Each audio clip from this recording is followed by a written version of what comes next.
stop, cause we can't stop. Hear the sound of my money machine. See my brand new Benz, watch the chrome rims gleam. The agent investors have found a home of your dreams. Investing in real estate, we'll have you rolling in green. With the power and the knowledge at our fingertips, we are here to share and help get you rich. Eating fancy dinners, driving expensive whips, working out your brain like chest pressing dips. Stop leaning on the books and the courses you bought. The conversations we have cannot be taught. Tune into the podcast with Lewis and Lamore. Our knowledge combined won't sell you short. And I'm out.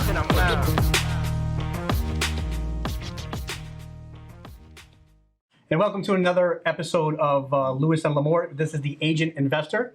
And Lewis, nice to see you. Today's guest is Brandon Steiner. Thanks so much for coming on. Friends. Nice to see you guys. We really appreciate you coming on. Author, speaker. So I did a little research on you over the last couple of days and kind of had a lot to read. Well, thank you. And I don't like to read. You know that. That's true. I mean, there is a lot to read, and Lord knows my kids haven't read it. So, Somebody has. I'm a third-class citizen in my house, but I'm grateful. You know, it's been a really wonderful run, and I feel like I'm 19 or 20 now. I know you probably go through all the logistics of selling Yankee Stadium, the everything, bagel, and I've written 3 books, and obviously I'm not with Steiner Sports anymore, which is really weird. Not to have Steiner at Steiner, but I think people know Brandon Steiner, what I represent and what I've done, and the connection with athletes and collectibles. And to have this brand new company with an incredible team now, Collectible Exchange, and then we just launched Athlete Direct, which is a site that you can buy directly from the players. Then you got Collectible Exchange, which is, all of you out there that are sitting with all that stuff, you've been kind of saving cards, this. Now you have a really legitimate site that's a real marketplace just for all kinds of different collectibles and licensed products. So we have 100,000 items on there already. So how do you go about, like, you have obviously an existing business for a very long time. And I never thought I'd actually be speaking to you. It just happened that way through a common friend, Rich. Yeah, Rich. But because in the past and prior to meeting you, when I heard the name Brandon Steiner, I thought sports memorabilia. Now when I hear your name, I still think sports memorabilia. But coming to your office, meeting you, seeing all the stuff here is kind of brings me back to my childhood. Because everything I have is actually certified by you. Oh, thank you. Everything I have. Because all I used to, purchase is photographs of all Yankee players because I was a huge Yankee fan. Me too. Growing up. And where are you from? Like, where did it all begin? I think where it all began is where it is still now. I think it's, it's so important in business and in general. I think the 11-year-old, 10, 11, 12-year-old mindset is such an important mindset because of all the possibilities. I think when you have an 11-year-old, you still could be the next president. Not that anybody can or can't be, but you still could be. We're going to not take Mariana's phone call, which is going to kill me. But thank you. But it's funny. Like, I try to maintain an 11-year-old mindset. Honestly, that's where it comes from. Dreaming, thinking big, and thinking fearlessly. Which is something my mother taught me. My second book is You Got to Have Balls. Yeah. And it really comes from that. It comes from. What's crazy is it really just comes from being heavily externally distracted, thinking about all the what ifs and what else's. Yeah. And then not being afraid to put it in play. And in order to do that, even as an 11-year-old, I would be dreaming constantly. I was a very annoying, weird kid because I was always daydreaming. You never knew what was going on in my head. I'd walk down the street, walk right by you, not even say hello because I'd be in another world. Yeah, I can relate to that. So, I think a lot of it comes from that. And it's been that way ever since, even though that's 50 years ago. Like, I still maintain a little bit of what an 11-year-old mindset would be so that I think about all the possibilities all the time. So where'd you grow up? In Brooklyn. Yeah. Kings Highway, Ocean Parkway. I was definitely the poorest kid in the neighborhood. We had heat in the summer and air conditioning in the winter. Oh. Lived over at Glock Kosher Butcher. Funny, not funny, by the way. Yeah, it's funny now. It wasn't funny then. But, nothing worse than waking up with no heat and waking up with no food.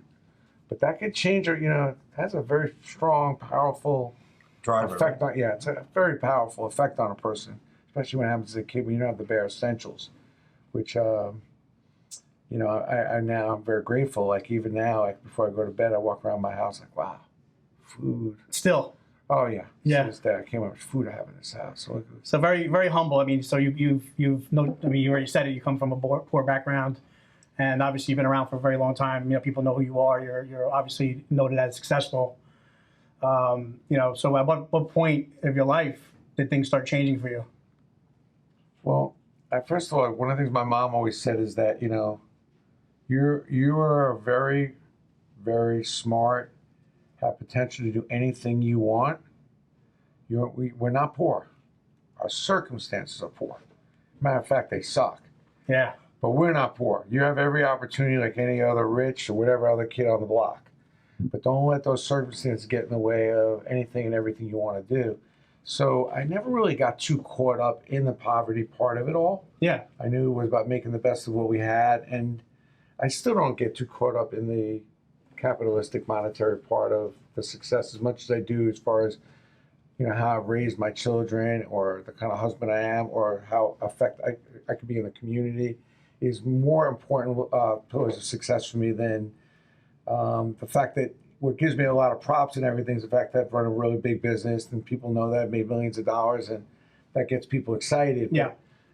But not me as much, frankly. And so, you know, it's only, to really answer that question, it really is only recently that I had to remind myself when I was thinking about whether I wanted to retire or not. I was like, you know, Brandon, you are rich. And, you know, rich from having a lot of money, rich from having a great family and having all the things that I need. And I still have to remind myself of that, like, because when you grow up without a lot, it's really it's an addiction, you know, to have that mindset. It's very difficult to remove. And I have to remind myself, like, Brandon, you're good. You're fine. You know, I have to remind myself, it's crazy. So only recently did I really get that answer and say, wow, you know, something like, you're good. You know, it's you don't have to hit the streets. Because I've been working since I'm 10. Well, you can tell you have a crazy you know, work ethic, but you know, you took the word out of my mouth, which is mindset. You know, you obviously at one point of your life you had to hone in on your circumstances were poor and you're not poor, and you really had to let that drive in to your mind and spark you, right? So and then there had to be a pivot at some point where you're just like, I'm just going to put my head down and do what I need to do. I think it's probably unfortunate that, you know, that happened when I was 10 and from there on, but I was definitely not a normal kid. Describe normal. You know, you wake up, go to school, play after school, have some dinner, do your homework, go to bed. I don't remember one day like that. Yeah. So, you know, making up for it now. I was just telling somebody this story. Like, my mother owned a salon, and she's like, on Kings Highway, the train would come and hundreds of people would come off the train. And she's like, I want you to give out circulars to drive traffic to the salon, because we're very slow Tuesday, Wednesday, Thursday, and I want to move people and do these specials so people can go get their hair cut and everything. So I'm standing in front of the salon. My mother's like, is something wrong with you? Did I not tell you to give out circulars underneath the L? It's rush hour now. And I said, no, I'm working. She says, you don't look like you're working. I said, no, I'm working. She said, well, you're not underneath the L giving out circulars. Explain. I said, well, I went to 5 other stores on Kings Highway, got them to hire me to give out circulars. I went to my friends, I hired them to give out the circulars. So every exit on the L, there's 4 of them, one here and one on Avenue West. So I have all the exits covered. You're hustling. They're giving out circulars for you and the stores as I speak. My friends didn't want to get paid, so I bought fireworks to pay them in fireworks, so I'd make extra money on the fireworks. So I'm paying them in fireworks. You were shaking, man. And, you know, I was like 12, 13 years old hustling like this. So I knew that, you know, there wasn't a normal line of thinking, and I think empathy is such an important aspect of this whole thing, because thinking like another person thinks. Like, my friends didn't want to work. They came from, you know, their parents had money, but I'm like, fireworks? Where do we got to go? What do we got to do? How do we get fireworks? Whatever drives people, right? Whatever drives people. You know, you got to understand what, you know, through their eyes, what motivates them. And that was something that I think I did at an early age, something my mother taught me at an early age, which has really given me, it's really hard, like, to get into that kind of mindset, because everybody wants to service people, solve problems, but how do you get in the mindset to do it? Yeah. Because most people's mindsets are so self-absorbed. You know, your own movie, your own motion picture, you're always thinking about yourself. Me. And I'm constantly thinking about, you know, the value that I can provide others. And I started that at 10 years old, which is really weird. But when you think that way instinctively, it really is amazing how the dividends that's paid for me. And value is what you could do for someone that they can't do for themselves. Well, I knew those kids couldn't get the fireworks. I knew it. So to get them the fireworks was tremendous value, and they worked very hard for me. Was that your turning point? No, I was already rock and rolling already. I was already a CEO at that point. I mean, I was 3 years on the street. The turning point for me really was the bagel story when I started delivering newspapers. And it's a popular story, but basically there was a contest. I had 29 dailies. I started delivering newspapers. And I wanted to win this contest. I couldn't get anybody to sign up. So I go to this older woman's house. And she's like, no, I don't get the paper delivered. I said, ma'am, it's the same price. Me as the corner store. Yeah, but I ain't got to tip you. So I went home and my mother was like, sit down. You got to stop selling. You got to differentiate yourself. You need to be you need to be a solution-based businessman. I'm 12. And, my mother just, she's like, to fill yourself, forget yourself. Like, start thinking about other people and what you could do. And provide value and what you could do for someone that they can't do. So I'm knocking on the doors. I go back on this older woman's door. It's 10 o'clock at night. That's how crazy I am. I'm knocking on an older You're 12 years old. 12 years old. I'm on the streets, like banging on doors. And I went back because I had nothing. It wasn't working. And I said, ma'am, I just thought about this, but if torrential downpour, snowstorm, heat wave, ice on the ground, windy, bad weather, women such as yourself shouldn't be out on the street, let alone get in the newspaper, but I'll bring you bagels and milk on Wednesday and Sunday. And she's like, you would do that for me? I said, I was concerned. She says, that is so sweet. But I didn't know that woman was the mayor. And she brought me the mother load. I went from 29 dailies to 199 dailies a day. I was delivering more milk and bagels. I had to make 2 trips with a shopping cart to deliver the papers, the milk, the bagels, and whatever else these women needed. Any chance you have any bagels left over? Well, that's another story for another day. But you know what's amazing, though? I've been telling that story for a long time, but it only occurred to me, and I think what really if the concept of this conversation is like, what's the secret to your sauce? Yeah. At 12 years old, that's empathy. Like, I was able to get out of my head and put myself in a 70-year-old woman's shoes. Absolutely. And found something that I can provide value for, which is when weather's bad and you're 70, going out in torrential downpour, snowstorm, blizzard, whatever, it's probably not a good idea. It's probably a tough time if that weather's going on for a few days. Knowing that she can ask me to go to the grocery store, that is a huge checkmate move. Yeah. Right. Yeah. But when you think about that level of empathy as a 12-year-old, to have that kind of mindset, it really... Very, very well advanced, obviously. Absolutely. But to carry it forward, when I go to somebody like the Yankees, knowing that they don't need me, they're the Yankees, the number one brand of all time, but I come up with some value prop that would help them and their fan base, knowing that their fans are everything to them. Yeah. And that's how we start Yankee Steiner. Like that, and that mindset that my mother, instead of being a soft shoulder, which most parents are, oh, what's the matter? Oh, don't worry. Like my mother's like, go back out there and stop thinking about yourself and differentiate yourself. Now go back out there. She's like, she'd listen. She's like, go solve somebody's problem. Differentiate yourself. And that's my thing, the message out there for parents that are listening is like, you don't have to be a soft shoulder. You could be a shoulder to cry up. It doesn't have to be a soft one. Yeah. You're not here to go tiptoe. Yeah, pick yourself up and get out there. Yeah, and my mother was like, pick yourself back up there, get out there again, and stop doing what you're doing because it ain't working. So is it fair to say you were somewhat disciplined? Not necessarily. My mother was liberal in a lot of ways, but she wasn't a sugarcoater. She wasn't like Straight shooter. Yeah, I remember Hyatt was my dream job. All I wanted to do when I graduated college, even though I got an accounting degree from Syracuse, was to work for Hyatt. I was a hotel. I was a chef. I cooked my way through high school and college. At an early age, that's what you wanted to do? Yeah. Oh, yeah. That's what I did do. I mean, I cooked in many kitchens in high school and college, baked. I was going crazy. I worked full-time pretty much in high school and college, mostly in kitchens, catering halls, and in a summer camp where I had a tutor, a mentor, Alzie Jackson, who taught me how to bake, cook, cheesecakes, apple pies, quiches, everything in college. So all I wanted to do was, I was like, I love the cooking, but I wanted to really be more in the front of the house. I had my accounting degree. So I go to Hyatt. I had to go all the way to Baltimore to get the job. It's like nobody would hire me in New York. And it was tough, a Brooklyn kid going to Baltimore. So I'm at the Hyatt. What age is this about? Right, I'm 20, right out of college. So between the age of 10 and 20, I mean, you had a strong hustle. More experience than a lot of people. Oh, I mean, my mother was like, listen, my mother from the day I can remember said, you're going to college. Until the time I had to go to college, she said, you know something? If you don't want to go to college, I would understand that.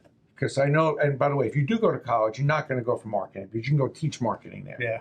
You can go be the professor there. Like, that's not happening. You're going to get an accounting degree, because one day if you want to own your own business, you're going to need an accounting or law degree. And that was great advice my mother had given me, but school was really hard for me. Yeah. So I managed through, but I'm the guy going to accounting classes, bringing baked cookies, cheesecakes for the kids in class. I was constantly How do you go from baking baking to sports memorabilia? Well, what happened is when I went to work at Hyatt and I got fired after 2.5 years, 3 promotions. I was the golden boy, working 110 hours a week, 3 promotions. You get 3 promotions, the end result is you got fired? What'd you do? Well, that's the thing. You know, I ran into some political problems with some people. Oh. And, you know, guys from Brooklyn, sometimes we don't really understand about how to sometimes walk softly and not make too much noise in the hallways. Yeah. So, you know, and so I called my mother up and I'm like, Mom, you believe what these people did to me?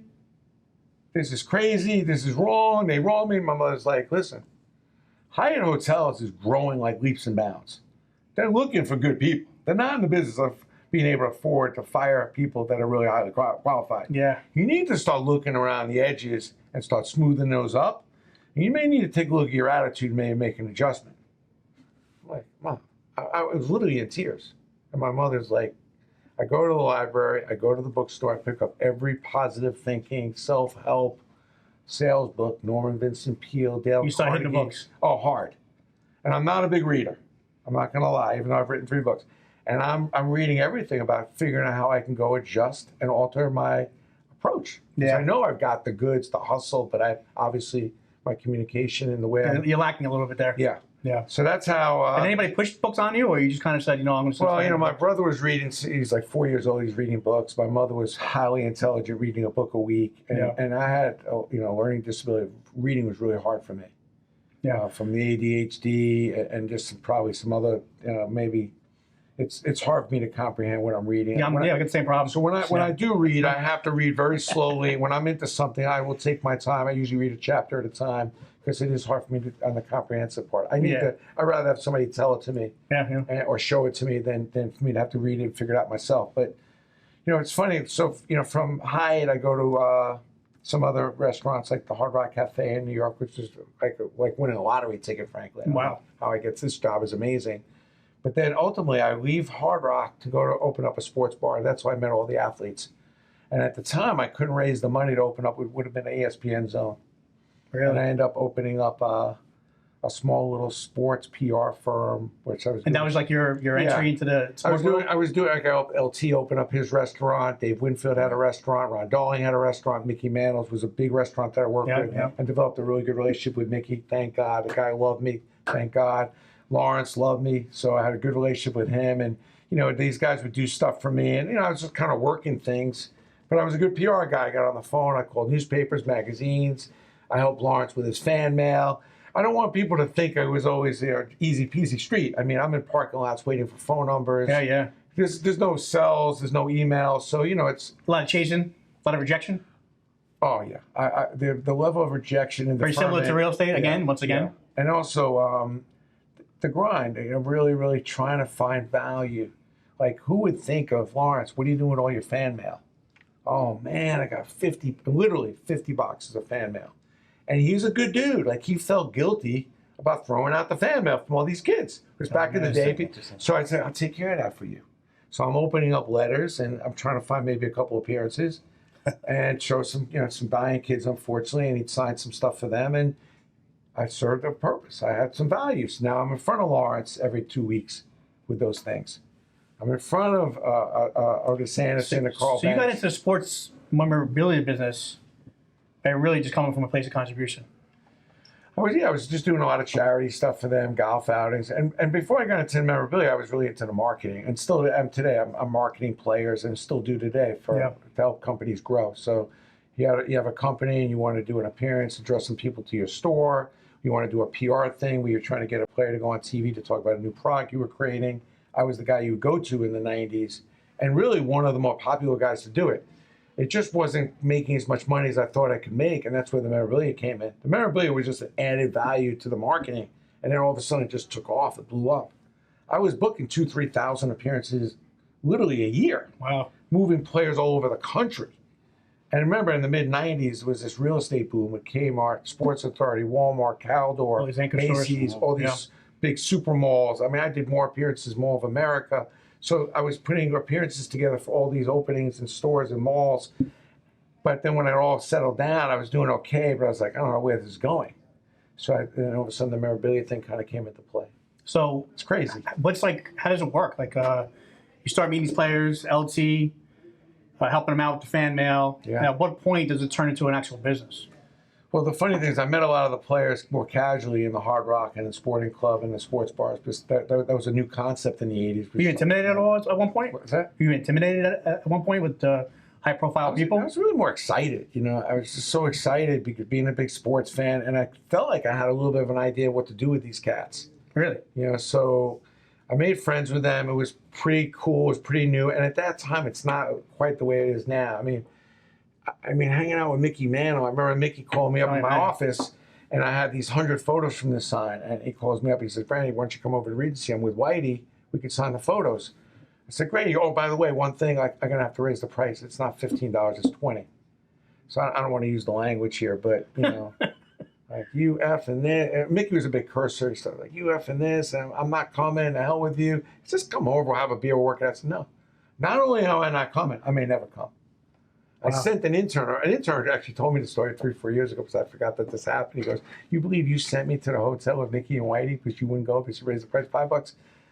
But I was like, you know, always had balls and always stayed to my case. And I think, you know, he kind of respected that. Pretty straight up with these guys.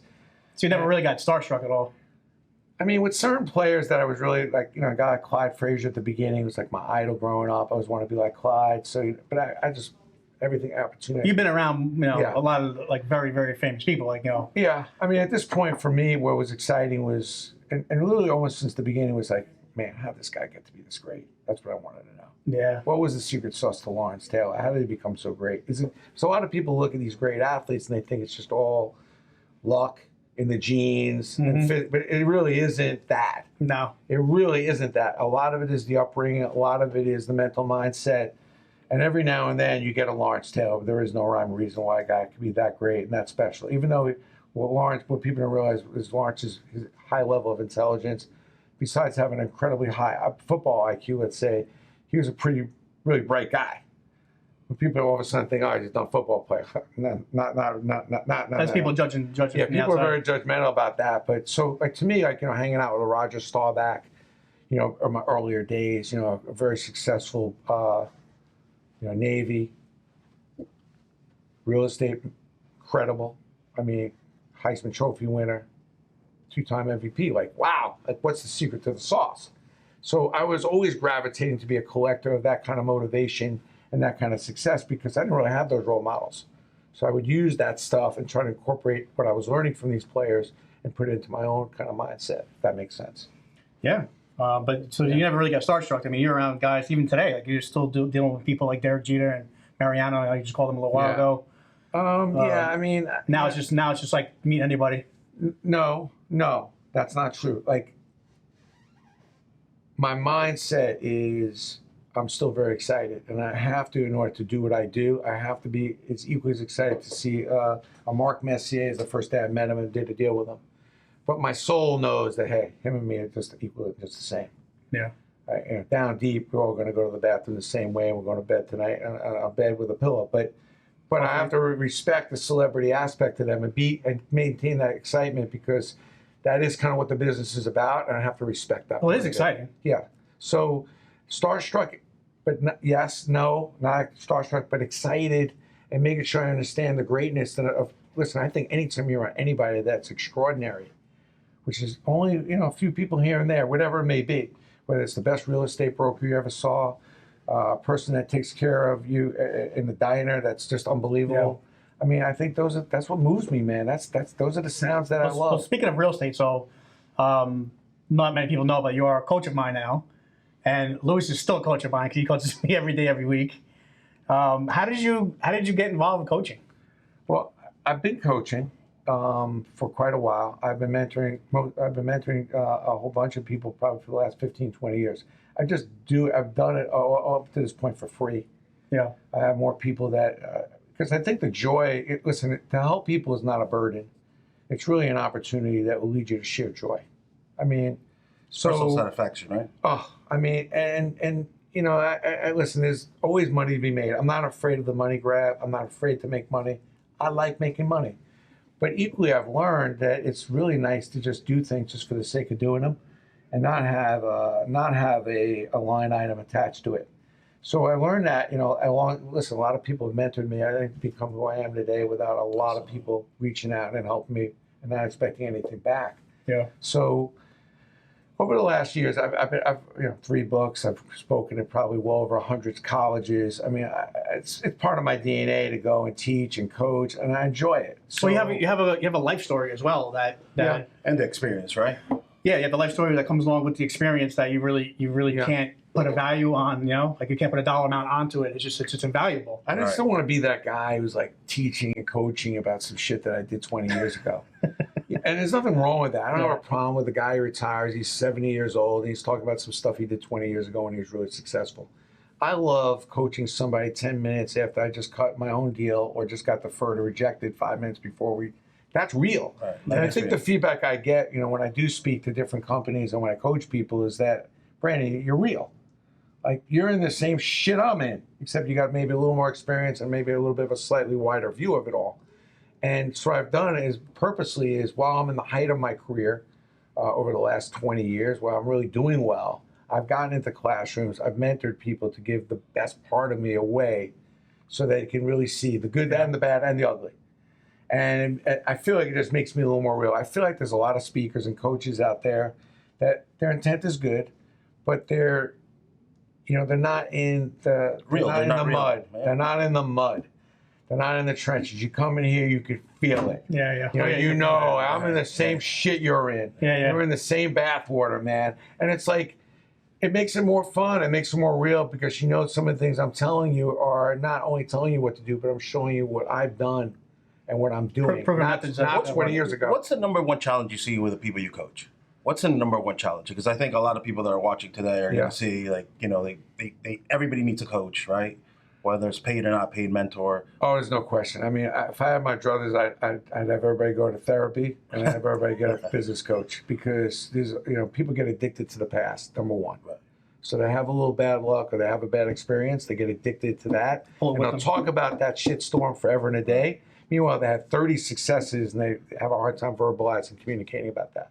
And I hate that. Right. It's like, listen, let's just talk about it all. Like, you want to bitch about the past, no problem, but let's also get kind of hyped up about some of this good stuff that's happened. Let's equal things out. And there's a tremendous inequality of good and bad.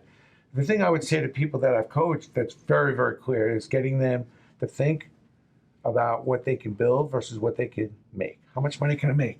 No. How big can we build this? The money will take care of itself. The money will follow. And asking for help. It's just amazing, especially the high energy A personality entrepreneur types. Right. They have a hard time giving up control. You know, that's really what it is. Can't let go. Can't let go of anything. So it really is their blessing, but it's their curse. Like, they just can't give up any control, and they can do it better than anybody they can hire. That's a fact. But so what? You know, it's like at the end of the day, the objective You is can multiply yourself. Right? Yeah. And I think that's the number one problem with the higher level successors Just letting go. Is letting go and be able to hire. I think the lower level entrepreneurs is the risk factor. They already have it in their head how this probably cannot work and all the downsides and So everything. they overanalyze. They're overanalyzing it, and they're never crossing the bridge because, God forbid, they get onto the bridge and it breaks, it falls. They knew it was going to happen. They knew that was going to happen. I think risk is a huge challenge in this country. To promote more entrepreneurism, we have to figure out how to convince people that it's okay to take the risk, the deep dive. We need more entrepreneurism in this country. We need more small business in this country. We have more small businesses closing in this country than opening. Before the virus, there was 750,000 small businesses that closed down in 1 year. The previous year of the virus, only 600,000 small businesses open. I mean, this is a really significant problem, and I'm afraid to look at the numbers now after the virus. Maybe they're catastrophic. Yeah. Of how many. So, getting people to get more comfortable with risk, I think, starts with in school talking more about entrepreneurship and how finance, risk, and this types of things work. That's what I would love to see more of, and then I think more support of small business and entrepreneurism.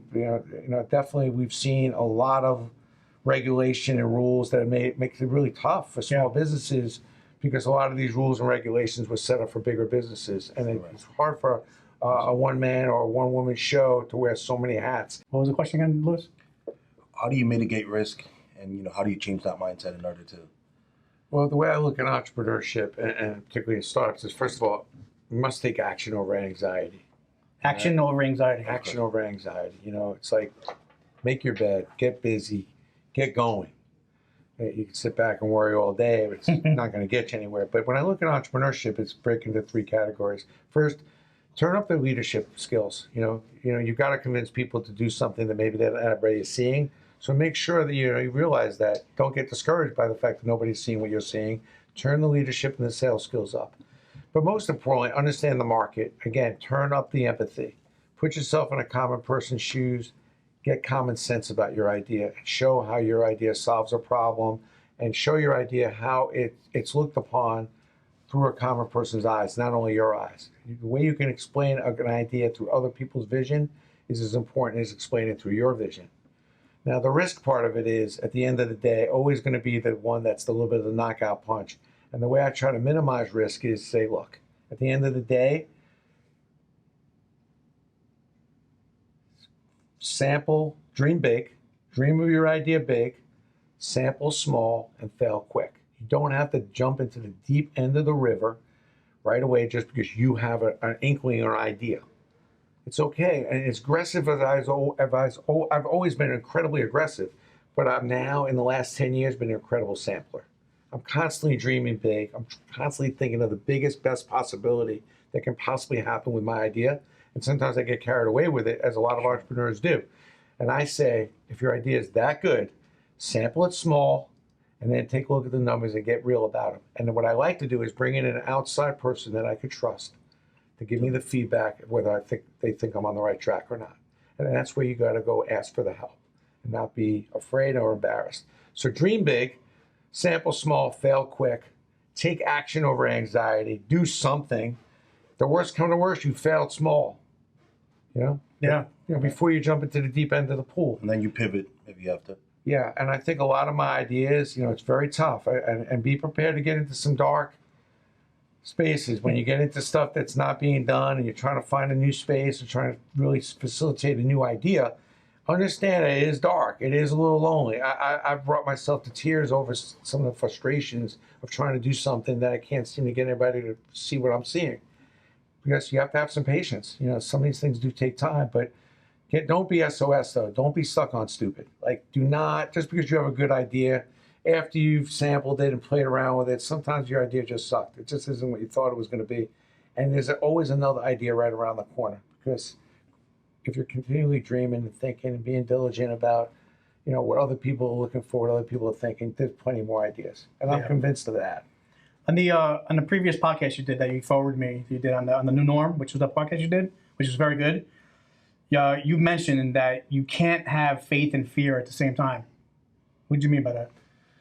Well, it's kind of the same thing. You can't be proactive, trying to progressively grow, and at the same time be conservative. You either one state or the other. You just don't go together. You can't have a pain in 2 parts of your body and feel pain at the same time in 2 spots. It's true. If you have a pain in your elbow, pain in your shoulder, you can only feel one. You can't have faith and fear at the same time. So you get the pick. A lot of your actions mindset comes from the decisions and the choices that you make. So you have to decide, do you want to be fearful or do you want to be faithful? And I think that a lot of times, and I've only learned this in the last 10 or 15 years, but faith is a huge part of success. Faith in God or in a higher power, whichever you choose, but we got to believe there is somewhat of a higher power. And also faith in your strategy. Faith that you have a game plan. I always say it's not the game, it's the game plan. You got to have a game plan. If you're just winging it, yeah, you're going to be nervous.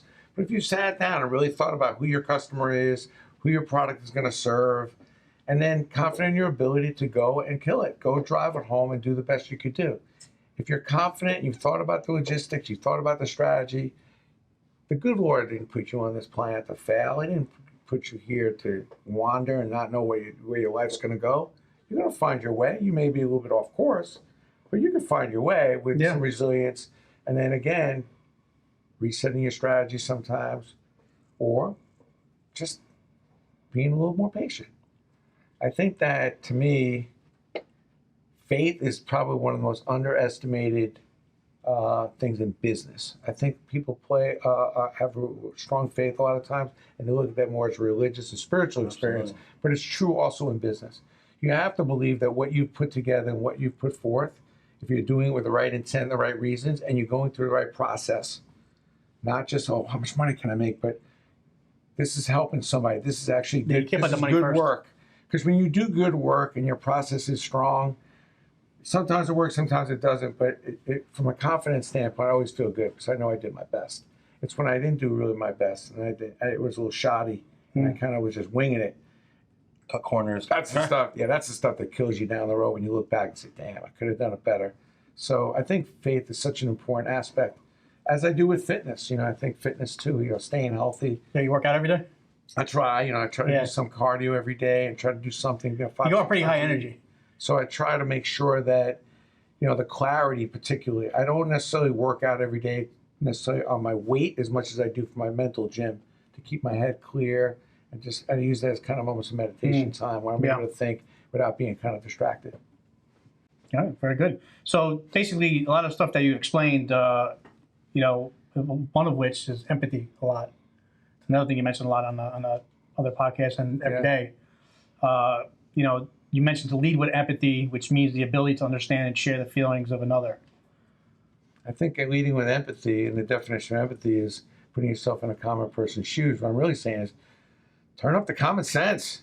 How do you turn up your common sense? You turn up your common sense by turning up your empathy. And common sense is not so common, which is very true. Yeah, common sense has to be common practice. Common practice needs to be led by empathy.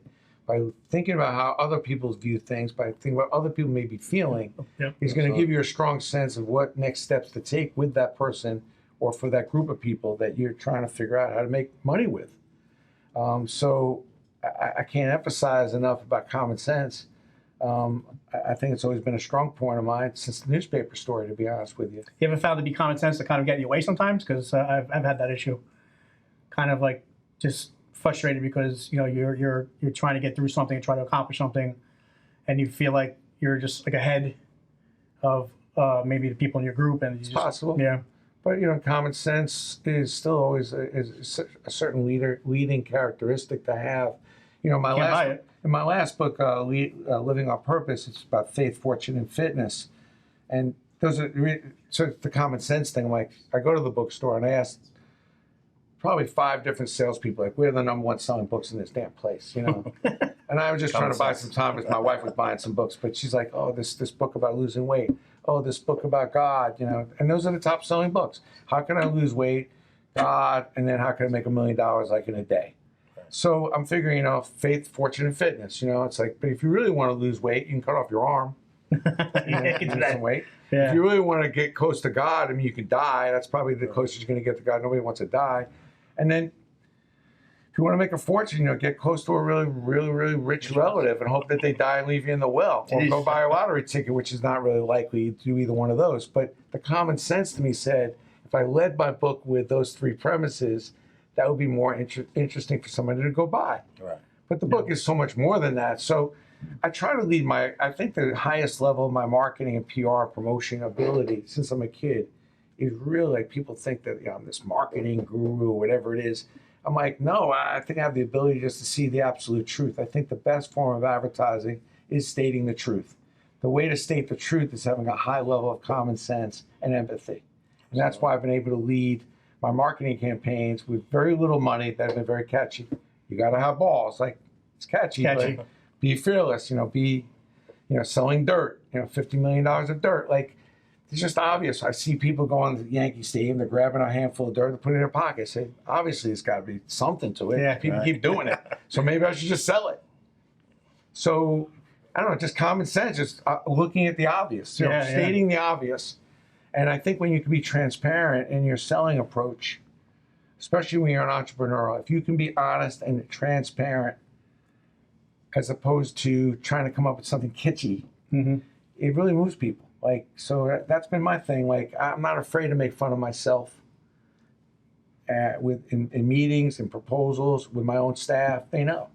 And I think that's what makes it real, and that's what makes it compelling. Yeah. Well, I have you two to blame for my future reading because Lewis has read over 100 books. And Lewis has pushed a lot of books, I would say, on the group that we work together with. And then I started coaching with you. And now you've mailed me 3 books. So because of you two, I'm actually really, because now I see the compound effect of when you come from other people and see how important it actually is. So I'm actually starting to read all the books that you sent. And the cheat on that is YouTube. Like, we have the blessing as opposed to when we were kids. You can go really, if you don't want to really read the book, first of all, you can get an audio.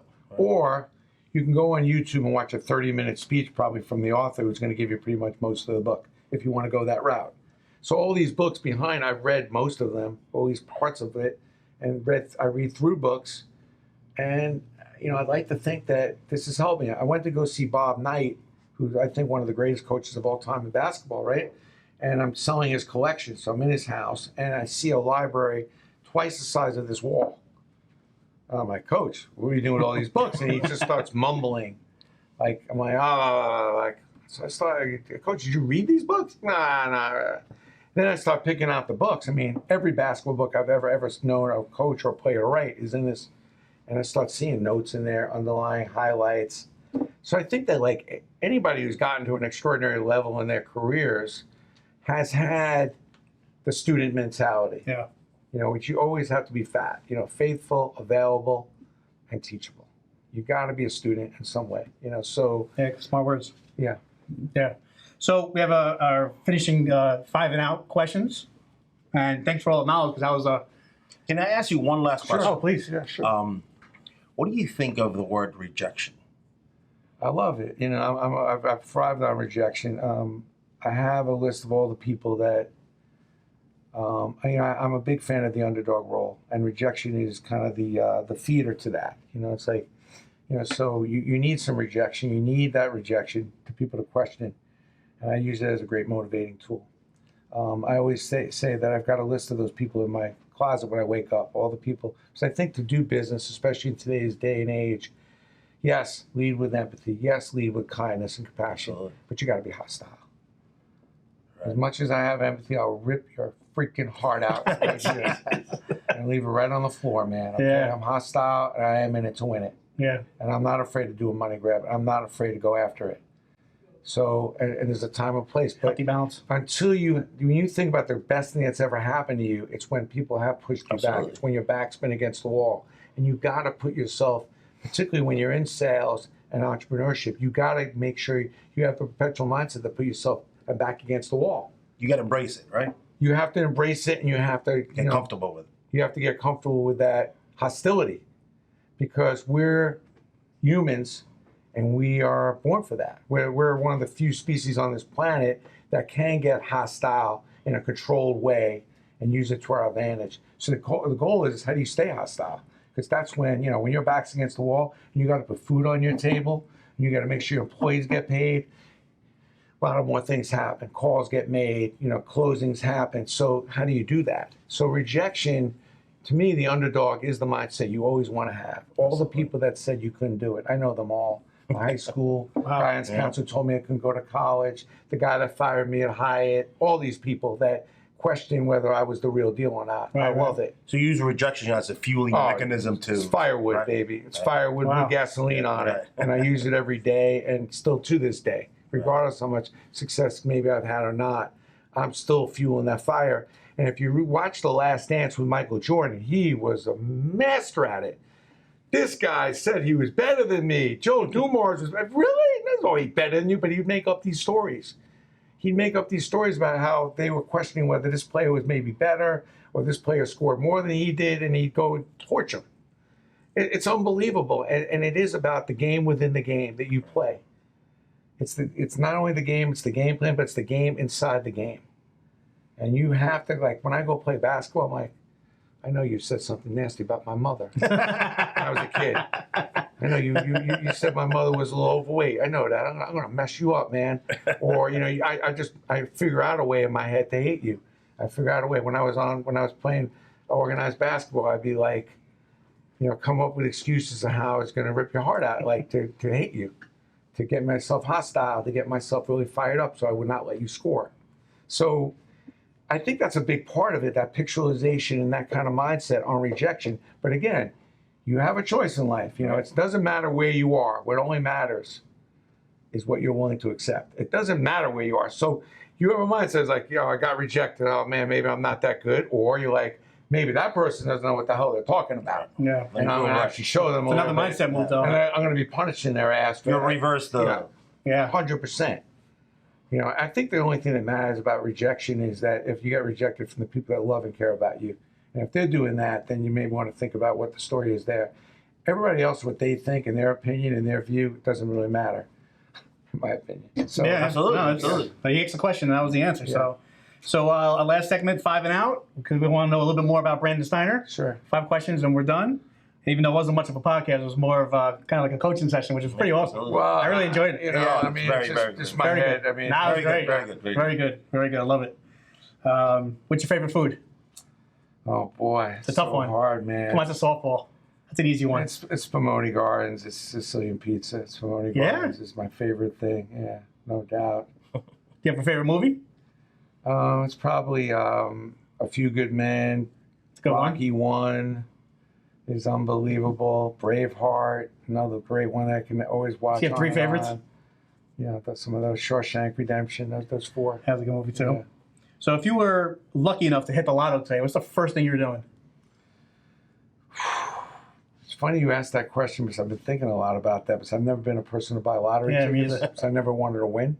I didn't want to be known to get my money that way, which is crazy. And Like, I know what I'm doing if I hit the lotto, but like, what are you doing? I think for me, you know, it's why I still work this day is the charity and the people I can help. There's definitely some stuff I want to do for some of the people in Africa. The situations there is so dire and such a shame. And then, you know, I think the homelessness in this country would be something I would overtake. If I felt like I could even make a difference now, I would. Yeah. I think the homelessness in this country has gone to a level that's beyond imaginable. Yeah, it's insane. And, you know, I would try to figure out how to take some of that money and at least tackle some of it, along with trying to get some people to pour some more money onto it. Yeah, oh, that's great. If you had to choose a career outside anything you've done thus far, what direction you're going? It'd probably be rock and roll, you know, something with music. You play instruments too? No, I've tried and it's not worked out for me. But I would, you know, I'd love to have played in a band. You know, I love rock and roll music, and it would have been fun to actually, if I could have played an instrument, it would have been a guitar. Really? I like the drums, but I wasn't good at it. No. Some people have it, some people don't. But you know, although I think one of the best talents to have is be able to sing. It's a great talent. And supposedly you can learn how to sing I hear regardless this. if your voice isn't that good. I don't believe it because I just don't see that for me in my future. Because otherwise I would. But what a blessing! That's why I believe it, but don't believe it. Because I have shower tiles that have fallen off after me trying to sing. I love it. Nah, it's terrible. I'm vicious. So it's not for me. Right. So you have if you were to be a superhero, you can either fly, you can be invisible, or you can hear conversations from miles away. Which one are you choosing? I'd probably want to fly. Really good. Finally somebody doesn't pick invisible. Yeah, I don't want to hear other people's conversations. I really know. I think to me, Talk about rejection. Like last night, I had to go to Atlantic City. I was like, maybe we should have got the helicopter. I'm like, nah, but I don't want to die. Because I always think like, So it's like flying just gets me to point A to B without having to go to the airport, airplane, and all that. Yeah. Pretty cool. That's my big thing. I just want to get to where I'm going quick. Life's That's short, awesome. man. I don't want to waste a lot of time. I know, I'm with you there. I'm with you. Time is our biggest asset. But I gotta say, this is one of our most favorite podcasts we've done. Absolutely. Can't thank you enough for taking the time to do this. My pleasure. So, friend, coach, gentleman, Brandon Steiner. Thank you, man. And where can people look for some of your merchandise? You go to Collectible Exchange if you want to get any of my books for free. Just pay for the shipping. CollectibleExchange.com? Or cxstuff.com. I'm a LinkedIn guy. Just follow me on LinkedIn. I'm over the limit, so you can't connect with me, but you can follow me and message me. I answer all the messages on LinkedIn. And obviously I'm on Facebook too as well. Great. So find Brandon Steiner on LinkedIn. And thanks again. This is the Agent Investor with Lewis and Lamore. Thanks, Brandon. Really appreciate it. It was a pleasure, man. That was awesome. It was a pleasure. Yeah, we won't stop, cause we can't stop. Hear the sound of my money machine. See my brand new Benz, watch the chrome rims gleam. The agent investors will find a home of your dreams. Investing in real estate will have you rolling in green.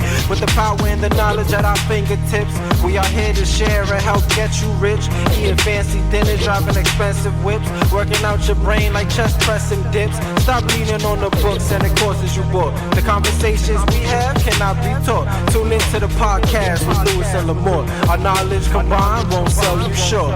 And I'm out.